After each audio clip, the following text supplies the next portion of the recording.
பணம் தான் எல்லாமே இல்லைன்னு சொல்ல முடியாது. ஆனா, அது இல்லாம வாழ்க்கையில ஒரு சில விஷயங்கள் நடந்திருக்கவும் முடியாது. ஸோ, பணம் எவ்வளோ இம்பார்ட்டன்ட் அப்படிங்கிறது எல்லாத்துக்குமே தெரியும். அந்த பணத்த நம்ம சேர்த்தி வைக்கல அப்படிங்கும்போது, நம்ம எவ்வளோ ப்ராப்ளம்ஸ ஃபேஸ் பண்றோம் அப்படிங்கிறதும் நமக்கு தெரிஞ்சிருக்க வாய்ப்பு இருக்கு. ஏன்னா, ஒவ்வொருத்தரும் அந்த மாரி நிலைமைய கடந்து கடந்து தான் வந்திருக்க ஸ்டார்ட் பண்ணியிருப்போம். ஸோ, சேமிப்பு அப்படிங்கிறது எவ்வளோ எவ்வளோ இம்பார்ட்டன்ட் அப்படிங்கிறத பத்தி தான் இந்த வீடியோல நம்ம பார்க்க போறோம். Welcome back to Jaya's life. First one பார்த்தீங்க அப்படின்னா, நமக்கு அர்ஜென்ட் டைம் வரும்போது நம்மக்கிட்ட பணம் இல்ல அப்படின்னா, அந்த பணத்தோட இல்லாத ஒரு வேதனையோட நமக்கு டென்ஷன், ஆங்ஸைட்டி, யார்கிட்ட கேட்கறது அப்படிங்கிற ஒரு திங்கிங்கு அப்படின்னு சொல்லி எக்ஸ்ட்ரா ஒரு ப்ரெஷரை நமக்கு குடுக்குற மாரி இருக்கும். பணம் அப்படிங்கும்போது நம்ம வாங்குற சம்பளத்த அப்பத்திக்கு அப்ப செலவு பண்ணிட்டு சேவிங்ஸை பத்தி யோசிக்கிறதே கிடையாது. ஆனா, ஏதாவது ஒரு எமர்ஜென்சி, ஹாஸ்பிட்டல், நமக்கு திடீர்னு ஜாப் போயிருது. அந்த மாரி ஒரு சில சிச்சுவேஷன்ஸ் வந்தப்போ நமக்கு அதை ஃபேஸ் பண்ணுறதுக்கே ஒரு தனி தெம்பு வேணும். அதையும் தாண்டி இந்த பண ப்ராப்ளம் இருக்கும்போது அந்த டைமில் நாம் ஏதாவது கடன் பட்டிருப்போம். அதையெல்லாம் ஃபேஸ் பண்ணி வெளியே வரணும் அப்படிங்கும்போது தான் ஏன் நம்ம சேவிங்ஸ் பண்ணாமல் விட்டோம் அப்படிங்கிற ஒரு தாட் வரும். ஒரு சிலருக்கு அந்த டைம் கூட அந்த தாட்ஸ் வரதே கிடையாது. அப்பத்தியோட அன்னன்னை வாழ்க்கையை அன்னன்னை மட்டுமே பார்த்துட்டு போகிற ஒரு சில மனுஷங்களுக்கு சேவிங்ஸை பற்றின புரிதல் இல்லை அப்படிங்கும்போது கண்டிப்பாக உங்களுக்கு நடந்த ஒரு சில விஷயங்களை நீங்கள் யோசித்து பார்த்தீங்கன்னா மட்டும்தான் பணம் உங்களோட லைஃப்பில் எவ்வளோ பின்னாடி உங்களை கொண்டு போய் விட்டுருக்கு, எவ்வளோ டென்ஷனில் உங்களை விட்டுருக்கு அப்படின்னு உங்களால் வாட்ச் பண்ண முடியும். செகண்ட் ஒன் பார்த்தீங்க அப்படின்னா, கடனில் வாழ்க்கை ஸ்டார்டிங்கில் எப்படி இருக்கும் அப்படின்னு கேட்டிங்கன்னா, நம்ம ஃப்ரெண்டுக்கிட்ட, பக்கத்து வீட்டில் தெரிஞ்சவங்கிட்ட அது மாதிரி கொஞ்சம் கொஞ்சமாக பணம் வாங்க ஸ்டார்ட் பண்ணுவோம். அதுக்கப்புறம் ஏதாவது ஒரு குழு மாதிரியோ, லோன் மாதிரியோ இந்த மாதிரி ஒரு சில விஷயங்களில் நம்ம ட்ரை பண்ணி பார்ப்போம். அந்த டைமில் நம்மக்கிட்ட பணம் இல்லை, நம்ம கேட்குறாங்க நம்மளோட ஃப்ரெண்டு, அவ்வளோ நாள் அவ்வளோ க்ளோஸாக பழகியிருப்போம். ஆனால் அந்த பணத்தினால பார்த்திங்க அப்படின்னா மிகப்பெரிய ஒரு கேப் விழுந்துற மாதிரி இருக்கும். அவங்கள கண்டாடே ஓடி ஒளியிற மாதிரி ஒரு ஃபீல் நம்மளுக்கு இதாயிரும். இதெல்லாம் என்ன காரணம் அப்படின்னா, நம்ம கிட்ட ஒரு சேவிங்ஸ் இல்லை அப்படிங்கிறது தான்.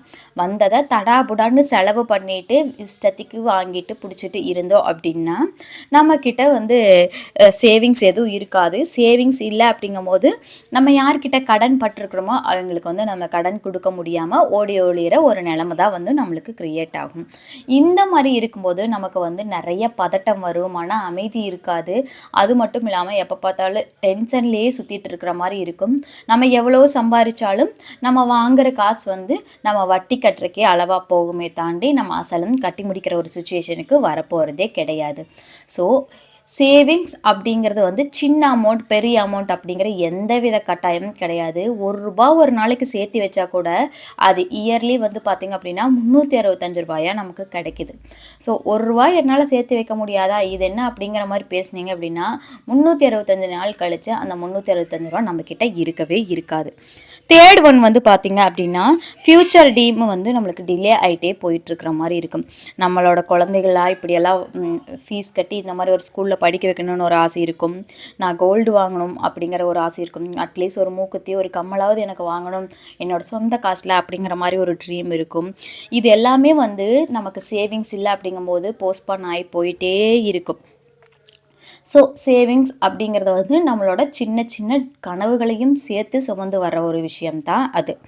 ஃபோர்த் ஒன் பார்த்திங்க அப்படின்னா, எப்போ பார்த்தாலும் நம்ம ஃபேமிலியில் யாராவது ஒருத்தரை டிபெண்ட் பண்ணி இருக்கிற மாதிரியே இருக்கும்.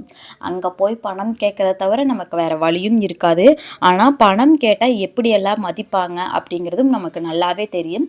வேறு வழி இல்லை, அவங்கக்கிட்ட தான் நம்மளை கேட்டாகணும் அப்படின்னு சொல்லிட்டு நமக்கு அந்த ஒரு சுச்சுவேஷன் வரும்போது நம்ம என்ன பண்ணோன்னா அந்த விஷயமெல்லாம் நமக்கு கான்ஃபிடென்ட்டை கொடுக்காது. அது மட்டும் இல்லாமல் பார்த்திங்கன்னா நமக்கு ஒரு ஸ்ட்ரென்த்தே இருக்காது. வேறு வழி இல்லை, நம்ம அவங்கக்கிட்ட கடன் வாங்கணும் அப்படின்னு நம்ம மனசை கல்லாக்கிக்கிட்டு தான் அங்கே போய் நிற்கிற மாதிரி இருக்கும்.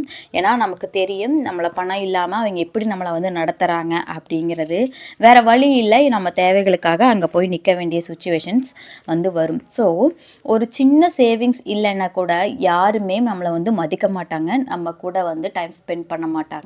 சொந்தங்களே பார்த்தீங்க அப்படின்னாலும் காசு பணம் இருந்தால் மட்டும்தான் நம்மளை சேர்த்திக்கும். அப்படி இல்லை அப்படிங்கும்போது நம்மளை உதறி வீசிட்டு போயிட்டே இருக்கும். ஸோ காசு பணத்துக்கு அவ்வளோ ஒரு வேல்யூஸ் இருக்குது. அதனால சின்ன சம்பளமா இருந்தாலும் சரி, நம்ம சேர்த்து வைக்கிறது அப்படிங்கிறது ரொம்ப ரொம்ப இம்பார்ட்டன்டான ஒரு விஷயம். 5த் ஒன் வந்து பார்த்தீங்க அப்படின்னா, மென்டலி வந்து ஸ்ட்ரெஸ்ஸா இருக்கிறது. நான் எதுக்கு சேமிக்கல அப்படிங்கிற ஒரு கில்ட் வந்து நம்மளுக்கு குடுக்கும்.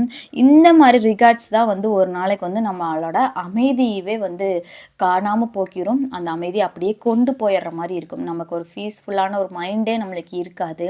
எப்ப பார்த்தாலும் ஒரு மாரி டென்ஷனா, பயந்துட்டு, விரக்தியா, ஒ எங்கேயும் நம்மளால பேசாம, வாய்ஸ் அவுட் பண்ண முடியாம, ஏன்னா பண்ணுனா நம்மகிட்ட காசு இல்ல அப்படிங்கிற மாரி ஒரு மாரி யாருமே நம்மள மதிக்காத மாரி நம்மளுக்கு வந்து ஃபீல் இருந்துக்கிட்டே இருக்கும்.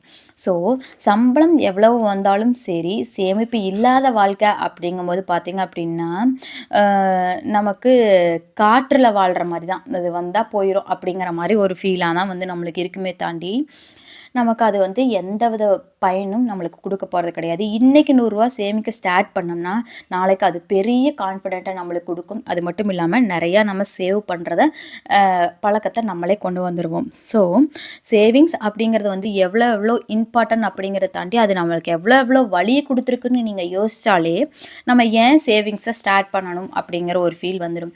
ஒரு சிலவங்கலாம் பண்றாங்க, ஏன் இந்த அமௌண்ட்ல எங்கனால லைஃப் ரன் பண்ண முடியாது அப்படின்னலாம் வீடியோல போடுறீங்க. ஆனா ஸ்டார்ட் பண்ணி பாருங்க. உங்களுக்கு டிஃபரன்ஸ் கண்டிப்பா தெரியும். ஸோ, இந்த வீடியோ உங்களுக்கு புடிச்சிருந்தா லைக் பண்ணிக்கோங்க, ஷேர் பண்ணிக்கோங்க, கமெண்ட் பண்ணிக்கோங்க, அப்படியே சப்ஸ்கிரைப் பண்ணிக்கோங்க. Thank you.